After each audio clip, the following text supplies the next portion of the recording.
How to make a literary analysis paper. Hi, I am Brittany Simankawan, and today we will discuss about the important parts of a literary analysis paper. But before that, let us first answer this question. What does literary analysis mean? Literary analysis means sharply studying a text, interpreting its meanings, and exploring why the author made certain choices. It can be applied to novels, short stories, plays, poems, or any other form of literary writing. So what are the important parts of a literary analysis paper? In this video, we will talk about 7 important parts that should be included in a literary analysis paper. First, we will discuss about the analysis of purpose. Second, the style. Third, meaning. Fourth, context. Fifth, devices and means. Sixth, organization of ideas. And seventh, word choice. So let us first discuss the analysis of purpose. Analysis of purpose is about identifying the author's intention and why he wrote the literary piece. The 3 basic purposes are to inform, to persuade, and to entertain the readers. Next is style. Analyzing author's style involves understanding the particular way a piece is written. Style in writing is not what is said, but how it is said. Analyzing author's style involves analyzing the writer's unique way of communicating ideas.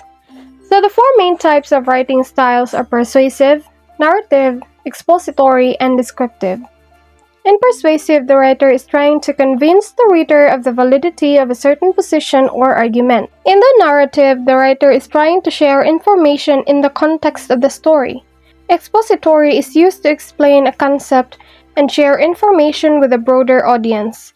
Expository writing provides evidence, statistics, or results and focuses on the facts of a certain topic. And lastly, descriptive. Descriptive is used to depict imagery to create a clear picture in the mind of the reader. This method helps the readers become more connected to the writing by appealing to their senses. Descriptive writing employs literary techniques such as similes, metaphors, allegory, etc. to engage the audience. So what does it mean to interpret literature? When you interpret literature, you are trying to find the meaning and significance of the story. You are asking yourself both what the text means and why it is important. Part of the reading process is to make connections to the writing. You will be able to find the meaning if you understand what you are reading. Next, context. Context is the setting within which a work of writing is situated. It provides meaning and clarity to the intended message. Context is information that helps the message of a literary text make sense. In other words, context is the thing outside of a text that influences its meaning. So how to analyze the literary devices of a text? Discuss what happens in the passage and why it is significant to the work as a whole. Consider what is said, particularly subtleties of the imagery and the ideas expressed. Assess how it is said, considering how the word choice, the ordering of ideas, sentence structure, etc. contribute to the meaning of the passage. Organization of ideas. Organization in writing is how ideas are presented. Typically, organization refers to the larger parts of a piece of writing, although it also refers to how paragraphs and sentences are written. The flow of a piece of writing affects how readers interpret ideas.